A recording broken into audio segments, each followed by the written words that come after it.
What is up, everybody? Welcome into MLB DFS Live for Monday, August 17th. I'm your host, Ben Hosser, joined by Justin Bales. Bales, I can't believe how fast we're flying through here. We got under a month until NFL. Baseball, obviously, we're kind of getting into the swing of things. NBA playoffs started up. Like, time is just moving so fast this year, I feel like. Oh, And it's it's crazy, dude. unreal. It's like feels like baseball started like 2 days ago, and we're already like pretty close to playoffs at this point. So I mean, I don't know. Yeah, it's going to be It's fun though. crazy. It's fun every day. Sports all day, every day. It's nice. Yeah, I like it. Baseball playoffs are going to be crazy, man, with the 16 teams. And what the first rounds, like the 3 game series, like a couple big teams are getting knocked out in the first round. Yeah, oh yeah. Because you're gonna have teams that have like the top three pitchers that actually aren't that good, and as soon as they get in the playoffs, you're like, good luck beating those big three. That's how I feel about the Mets every year. It just so happens they never get into the playoffs, but once they would, it's like it's a good spot for them. Yeah, it's gonna be crazy. But before we get to tonight's slate, be sure you check out Super Draft. You can head over to superdraft.io. Sign up using promo code Karma gets you a $10 deposit bonus with your first deposit. Really fun way to play. Obviously, no salary cap. You can play whoever you want. There's different multipliers for each player. There was some pretty crazy multipliers over the weekend. I haven't completely dove into the pricing tonight, but I am sure that there is some exploitable ones again tonight. And I actually really like this slate. I'm really excited for this slate. I did not like yesterday's slate really, which is weird because normally I really like Sunday baseball, but yeah, I just didn't feel good about the slate yesterday. Tonight I feel pretty good. I actually really like this slate. Yeah, I like tonight a little more because yesterday was so condensed. You knew you had to throw Scherzer, McCullers. Um, it is what it is. Anthony felt great about the slate, I guess. Yeah, so if you guys are watching this, you missed it. Anthony, the CEO himself, hit another massive win, 140K on DraftKings. Got his first ever live final seat to the baseball live final, and the best part is he did it with the same exact core plays that he posted for subscribers, dfskarma.com. We've had a really good baseball season. We've had a really good run here. Anthony hit for over 100K with his PGA core plays that were posted for subscribers last weekend. Followed it up with another 100 plus K this weekend. I mean, it just shows that if you guys have a subscription or if you're thinking about getting one, like it is possible to have a big win. And even if you're not spending the amount of money that Anthony is to play, like you still can have a big win with that same exact lineup, ROI wise. And I mean, it that's why you want to play all the lineups, right? Obviously, my Yep. lineup's more designed for cash games, but I know you've had a really good run here in baseball and basketball, and you get Anthony's core plays every single slate as well. So it really is worthwhile to pick up a membership. But we will get to tonight's slate. So we're going to start with pitcher. How I think today is going to go is I think that Yunjin Ryu is going to be pretty popular against the Orioles. And I think that Ross Stripling is going to be pretty popular against the Seattle Mariners. So I actually don't like. I mean, I don't want to say I don't like them. I don't like them as chalk. I don't think that they're the best plays on this slate. So I'm completely fine being underweight on them. If that burns me, it burns me. I'm not really going to be upset about it because I don't think that they are the best plays. That's not to say that I think that they're bad plays. I just think that there's better plays. I think Zach Gallen's probably my favorite pitcher on this slate. He's really good against righties. A lot of 2.98 WOBA last season to righties. The A's are probably going to send out 6 righties. He has strikeout stuff to both sides of the plate, and he's just been really good this year. He's been really fun to watch. His curveball is insane, and that's a pitch that the A's have struggled with. Really, Matt Chapman and Sean Murphy are the only righties on the team that have any decent numbers against curveballs. So I think it's a really good individual matchup for him, and I think he has the highest upside on the slate, in my opinion. Yeah, I think that Gallen's also my number one, and I mean if Rue is going to be chalk, that's beyond crazy to me because I get that he plays Baltimore, which like if I guess if like you're not following the season and you're just kind of playing, like you obviously think from last year that they're a gimme, like you just kind of use the pitcher against them, but they're not. There's a lot of right-handed batters that are really, really good against lefties. I think on the year they're hitting like almost 300 against lefties. It's pretty crazy. So I'll definitely avoid him as chalk. Stripling, I actually do kind of like. We kind of talked about this earlier that we don't really know what's wrong with him because nothing's really suggested that he should be as bad as he is. It just so happens that he is. So I do like Stripling, but I understand why you wouldn't really want to play him as chalk. So I don't have any issues there. I don't know. I feel like this is kind of a tough slate. I don't hate Griffin Canning at 8,200, but I'm not sure if I'm going to go there. Alex Cobb, I do think for really cheap, does come with quite a bit of upside. I know he can drop 20 plus, and I believe he's 7,300. Toronto lost Bo Bichette, so their offense takes a hit there. And Cobb has actually been throwing like extremely well this year. I think his xFIP's like well under 4, so I have no problems going there. I mean, outside of that, honestly, it just coming onto the stream, it just kind of was like Zach Gallen and probably Alex Cobb for me. You now have me thinking about Tuki Toussaint as my SP2, but I don't know. We'll see where we go tonight. Yeah, so Stripling, we were talking about it before the stream, but his hard contact's up, ground balls are down. Obviously, the advanced metrics in the strikeout department just aren't as good. So the matchup's good against Seattle. They haven't struck out as much as we anticipated heading into the season, and he just hasn't looked as good as he has in years past. So I just don't think he should be chalk, Like, I don't think he's a bad play. I don't think he's one of the best plays on the slate. Rue is a weird case. So his hard contact's up, but his strikeouts are also up. Like, this is a guy that typically was like the soft contact inducer and just really good in real life. But this season, like, the strikeouts have been much higher, but he's also giving up more hard hits. He's walking a couple more guys. So it's an interesting situation with him. I just don't think he should be chalk. Like you said, the Orioles are pesky, honestly. They really are. It's not like the last couple years. But yeah, the guy I really want to talk about, Tuki Toussaint. This guy, I'm sure I've seen it, but this guy's freaking advanced metrics are so crazy, man. 7.27 ERA compared to a 3.29 Sierra. Like, that's almost 4 runs like over what he should be at. The strikeouts are there. 30% strikeouts is really good. 14% swing and misses is really good. Obviously, this is one of the Braves' better prospects, so it's not like this guy came out of nowhere. So it's like he's getting unlucky with BABIP. He's due for some positive regression. You and I talked about this at length yesterday. I'm not super scared of this Nats lineup. Obviously, they have Juan Soto, who, might be the best hitter in the MLB at this exact moment in time. And Trey Turner's solid. But other than them, like, who are you really scared of? Like, I'm not scared of Asdrubal Cabrera. I'm not really scared of Eric Thames. He has power, has not homered yet this season, which I think is interesting. But, I mean, he strikes out a lot. So I'm just not scared of anyone in this lineup. And if I can get Toussaint before he has the big start and people get on him, like, he's cheaper than Stripling on DK. I think the matchup's good. I think he has higher strikeout upside than Stripling. Like, I'm all in on him today. Yeah, I mean, the more I look at it, the more I'm cool with it.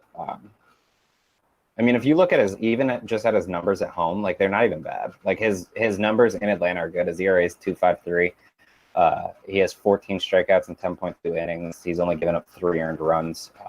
I mean, he got screwed a little bit playing in New York. He gave up 5 earned runs in 4 innings, and at Tampa, he gave up 6 in 2.2, which was bad. But he probably threw better than that, just because we know that his advanced metrics are so much better than what's there. So, yeah, I mean, I guess I'm leaning more towards Toussaint tonight than I thought that I would be coming onto the stream.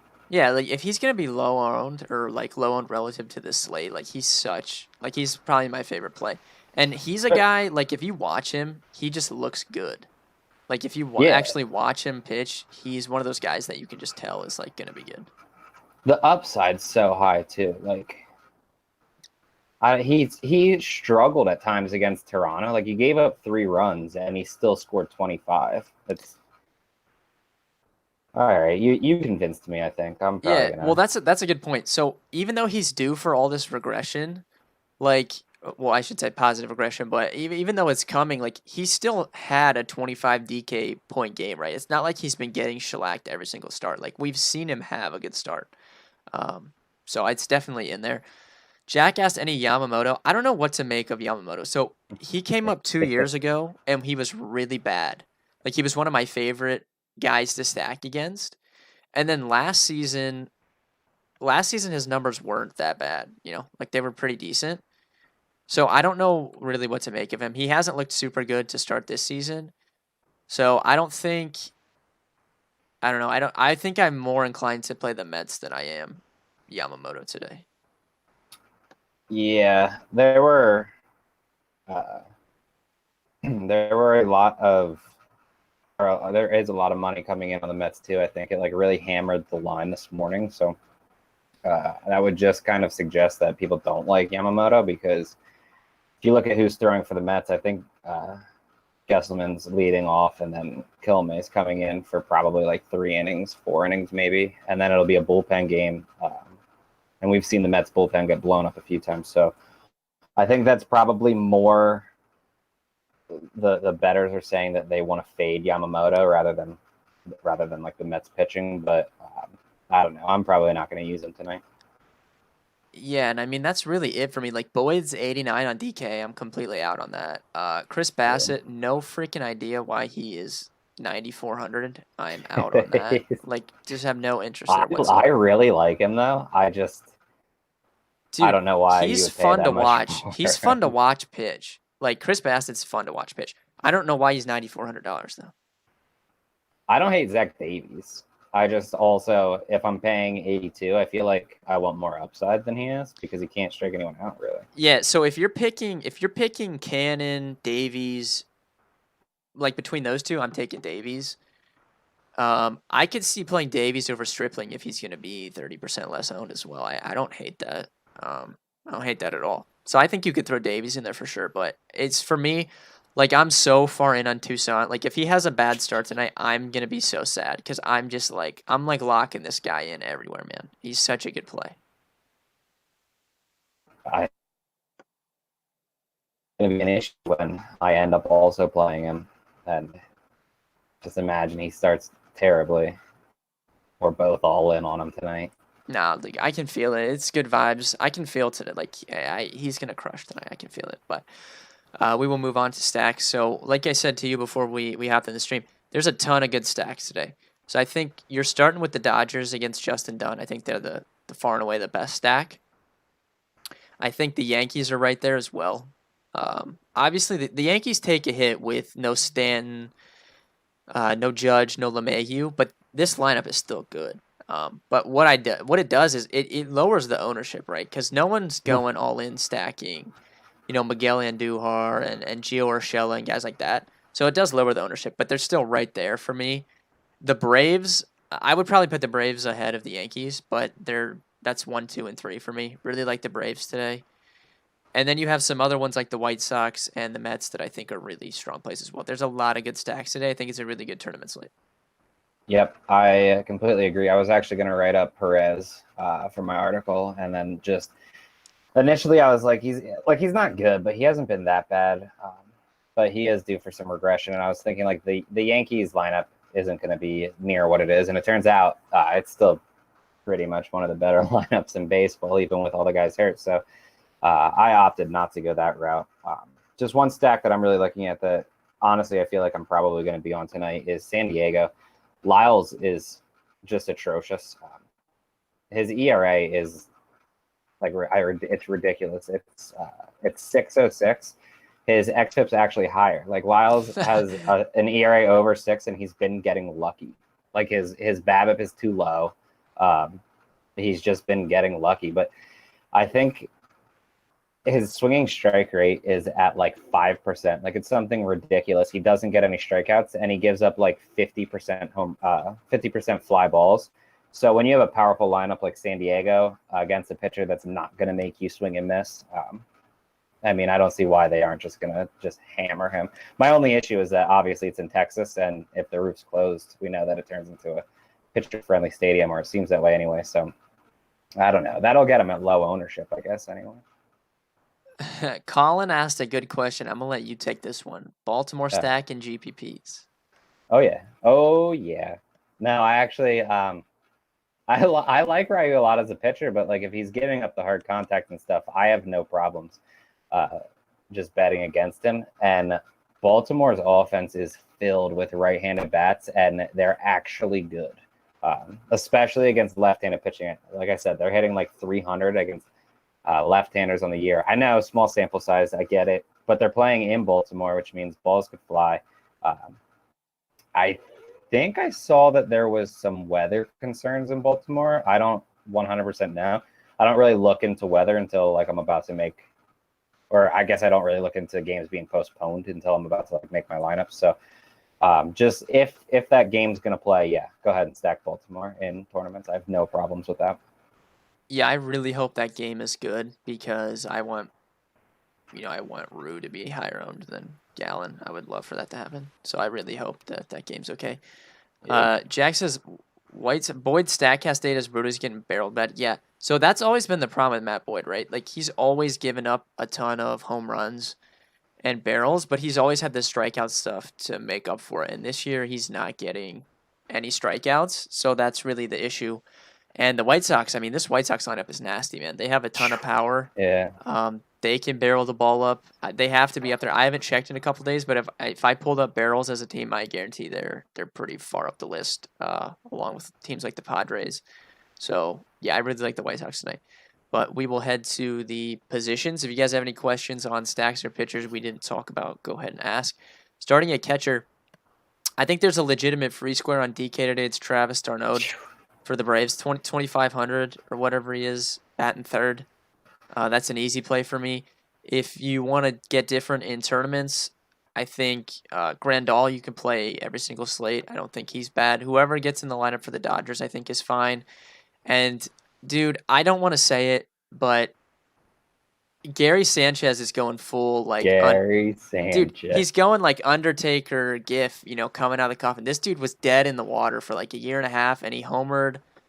I think he homered twice over the weekend. Like he's starting to wake up a little bit. So I do think you could look at him in tournaments now.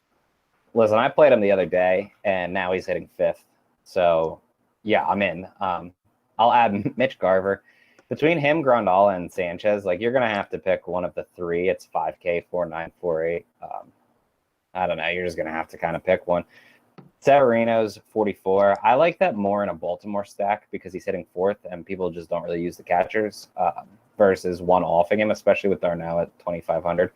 And then at 33, I mean, take your shot on Eric Kratz if you want. He's hitting eighth for the Yankees, or Max Stassi is supposed to hit eighth for the Angels and gets a matchup against a lefty, and we know he kind of rakes lefty, so Yeah, no dude, problem I with didn't that. even mention the Angels for a stack. They're up there, dude. I think Yep. they have to be in the top 5 on the slate, and I didn't even mention them. I think I don't know. How would you rank them, real quick? I'd probably go Dodgers, Braves, Yankees, White Sox, Angels. I think they're Angels, White Sox. I think are interchangeable, but I would probably lean White Sox. Yeah, I think that's pretty close. I mean, honestly, for me, I'm gonna put San Diego probably at 2, but that's I know, just dude. I didn't include I'm San Diego, dude. It's yeah, I'm crazy. so high on San Diego in this matchup. So many good spots today. Are you confident with Toussaint? Look, Me? yeah, this is a question, generic question. I don't know No. who Evan's asking. If you're asking me, I would say yes. I am If you're confident. asking me, Like, yeah, I'm confident on him relative to like I'm more confident in Toussaint than I am Ross Stripling at this point in time. Like I really am. yeah, I don't just based on the pitching on the slate, I don't actually mind Tucson at all. I actually kind of like him now that we Dude, you talked know more what? about You him. know what I will say though about Stripling? Obviously, we're dealing with really small sample sizes, and we just have to roll with them because of this like different baseball season we're dealing with. He pitched against the Padres twice, right? And the Padres hit the ball really hard. So is it really that shocking that his hard contact is where it is when I think he pitched against them twice. No, I mean, I honestly, I still like Stripling. I think he's good, and I don't trust this small of a sample size when we look over his career, and he's been a really good starter. Like I just don't believe that all of the sudden he's bad. I think it's just a few games. I think he's going to get better, but at the same time, like we know that Toussaint has way more upside, so for 600 less, like I don't think it's a bad idea to take our shot. Yeah, I agree with it. First base, I like Freddie Freeman a lot. Obviously, you can go Dodgers at first base, but I think like in my early build, I had Muncy at second, so I would like to get to Freddie Freeman if possible. Who do you like between the White Sox guys? Because I think that's a legitimate discussion. I usually take Jose Abreu. He just mashes lefties, and we kind of know that. And I mean, he hits higher in the order. Like I'll take him fourth, but it's actually a conversation today since Encarnacion's only 3,900. Yeah, and we know I played him when he first came back, and he hit a home run. Obviously, he has massive power against lefties. I might take Edwin. I feel like Edwin's lower owned if you're picking. Yeah, I think so too. But to be fair, I don't really think that Abreu is going to be super high owned or anything. I just think Encarnacion will probably be slightly lower than low. Yep, I agree with that. Someone asked about Eric Hosmer. Bales, I'm sure you're on him. Oh yeah, yeah. If you're stacking San Diego, Hosmer's in your lineup, without question. I think it just makes sense. I think there's a ton of guys like Luke Voigt against a lefty, no problems. Oh yeah, Max Muncy, you'll talk about a second. Gurriel against a lefty, Pujols against a lefty. I mean, all of them. Miguel Cabrera, I don't think is a horrible play. Yeah, I have no real issues with that. Did you see Pete Alonso's hitting sixth? Yeah, what's up with that? No clue. Doesn't make any sense to me, but I don't know what to make of I that. don't know. It doesn't even make any sense because, like, even a bad Pete Alonso, which he hasn't been, he's actually been better over his last 10 games than he has on the season so far. But even like a bad Pete Alonso makes more sense instead of like, I don't even know who's like, I mean, I guess who's he going to hit in front of? I would move like Nimmo down or something, but whatever. All right, we'll move on to second. I think the three guys I like here: Kevon Biggio, Max Muncy, and Jonathan Scope. And then I don't hate Joe Panic if you want to get really weird. He's really cheap on DK. He's just down in the Blue Jays order. Yeah, I like all that. I think you can add Hanser Alberto. He's leading off for Baltimore. I'll actually just play him against any lefties. I don't really care who it is because he's really good against lefties. And if you need like the min price, Luis Garcia, I know we like Toussaint, but he's 2K and he is hitting sixth, so like it's not a bad play. Yeah, third base. I'll let you start third base because I'm probably spending down at third base. I don't love a ton of the spend ups here. Yeah, I mean, it's rough, but like Bregman, if you can spend up for Bregman, go ahead. Rendon, Moncada, I like all three of them against lefties. I have absolutely no problems if you go with any of them. And then I also like Jeff McNeil. He has shown like no power this year, so people are pretty down on him. But all of his power comes against right-handed pitching, and Yamamoto isn't like this an elite pitcher or anything. So if you're spending up, those are the kind of guys that I'm going to use. Machado in a San Diego stack. I'm probably not going to use him as a one-off just because Lyles is worse against left-handed batters. But realistically, he's relatively similar in his career, so it probably doesn't matter. I just can't imagine paying $4,900 for Machado not in a San Diego stack. And then I know who you're going to say. Actually, I'll add Willie Castro for $3,400. He's hitting second against Gio Gonzalez. I don't actually hate that. I think that's a solid play. And then the guy that you're about to say, I actually really like too. So feel free. Yeah, I agree with you on the spend ups. Like Bregman against a lefty, Rendon against a lefty. Those guys are always fine. Moncada I think is good as well, especially in a White Sox stack. Obviously, you need Moncada if you're doing that. But I think you can spend down here in cash. I don't mind Travis Shaw at his price, but the guy that you were alluding to that we were talking about before, Pat Valaika is 2,200 on DraftKings, 300 ISO against lefties over the last 2 seasons. I don't really know what he can do at 2,200 to hurt you. Like if he gets on base one time, you're feeling pretty good. So I think that could be kind of like a cheat code to the slate. Like if you get lucky and he hits a home run, man, you are going to be set. Yep. Yeah, I really like that play. He's so good against lefties too. Like people don't really take into account that like some guys can just hit specific pitching, and like that's all you need sometimes. Yeah, I would assume he's really cheap on FanDuel as well. I haven't checked, but I definitely like that. Shortstop, it's Corey Seager. I wrote Corey Seager up in my lineup or in my article today. Dude, this guy. We were talking about this 3 weeks ago about how he was smashing the ball, and now second in the MLB in xWOBA, first in barrels per plate appearance, homered again. I think yesterday. I mean, he's just on fire, and he doesn't have like the name brand recognition that like Bellinger and Muncy have. So he always is like the Dodgers guy that comes in a little bit low round. Yeah, I'll give you Seager has been fantastic. Great play. But I think you meant to say who it is Fernando Tatis Jr. I mean, That's I have no the problem. guy. I have no problems playing Tatis Jr. But in cash, I'm probably gonna play Seager. No, I get it. For me, honestly, I'm likely. Even if I wouldn't stack San Diego, I'm probably spending up for Tatis unless I use shortstop in my stack. You can use like Tim Anderson against a lefty as a really, really good play. And is it just me or does it feel like Tim Anderson literally never gets any ownership whatsoever? Yeah, nobody plays Tim Anderson ever, and he's back up in the lineup now. Since he came back, like they've just moved Luis Robert down, which is stupid in my opinion, but that's what they did. So Yeah, no, I mean Tim Anderson leading off, and I'll take it without a question. another guy, 4,400, Dansby Swanson. He's been hitting pretty well as well. He's leading off for the Braves. Been crushing it. Yeah, it's a good play.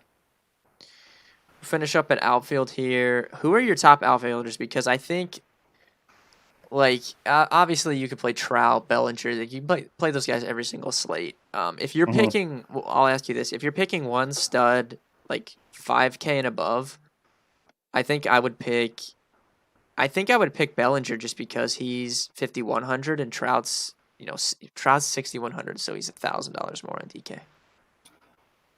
Yeah, I was gonna say Bellinger likely. I think you can make a play on Nelson Cruz against a lefty, except first off, let's just sit in awe in what Bubik has been doing. How do you go from like virtually never throwing higher than A ball to actually performing extremely well in the pros? Because dude, good for him. He has to get blown up at some point, dude. You know it's coming. I know, but his advanced metrics are good. Like they're legitimately good. He's gonna get just blitzed one of these nights. I know it's coming. I think so too. I'll also say with everyone out, Clint Frazier has moved to third in the Yankees lineup, and I mean he's only 4,400, and I don't like Perez very much as a pitcher, but I think that's just really good. Yeah, that's a great play. JD Martinez is under 5K against the lefty. I don't know, like, what else you even need to say other than that, because that's ridiculous. Yeah, Trent Grisham is ice cold, so he has dropped to 3,600, and I don't care how cold you are if you're playing against Jordan Lyles, especially since, like, people kind of overlook steals, and I mean, a steal will turn a walk into 7 points, and that's a good at bat. That's the same as, like, an RBI double. So getting a steal is like it's the same as a double. It's just massive. And Trent Grisham, if he just happens to get on, can always take off. So I really like him at 3,600. Yeah, last guy I'll mention, Nick Markakis is 3,500. That's pretty solid. Yeah, that's a really cheap price. Potential weather in New York, Boston. Yeah, I haven't really dug into weather yet. Obviously, if like that weather was crazy, I wouldn't play JD Martinez, but I don't really have. I did have JD in my initial cash build. I didn't have anyone else for that game, so that doesn't stress me out that much. Yeah. All right, thank you guys for watching. That about does it. I'm getting asked like 500 questions in Discord, so I'm gonna hop off of the stream and go address those. Final thoughts will be posted around 6 o'clock like usual. Be sure to check out all of our free content, dfscover.com, and pick up a subscription if you're thinking about it. You can get a daily, weekly, monthly. You can buy one for just one sport if you wanted to go that route. Obviously, we have an optimizer now, which has been really nice, using that every day. Before we head out, Bales, give me your home run call for tonight. I'll go with Dom Smith. All right, I like that a little bit off the board. You know what I got to do, right? You know what I got to do. I'm not. I feel like I think I know what you're It's doing. I have to choose Pat Valaika as my home So call. yeah, that's what I thought was coming. Yeah, I got to. It's destiny. It's gonna happen. I can feel it. Hopefully, oh man, if it doesn't happen, I'm just gonna get absolutely roasted. But I got a good feeling. It's such a good play. 2,200 on DK, man. That's such a good play. But thank you guys for watching. Tomorrow's Tuesday. We'll be back with another baseball stream, and we'll see you guys then.